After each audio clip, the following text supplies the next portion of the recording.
गणपतये नमः।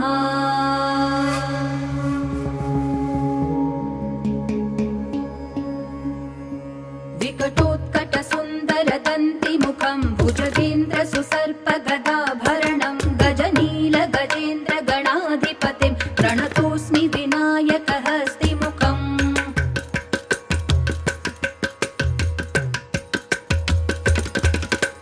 सुरसुरगणपति सुन्दरकेशं ऋषि गणपति यज्ञसमानं भव भव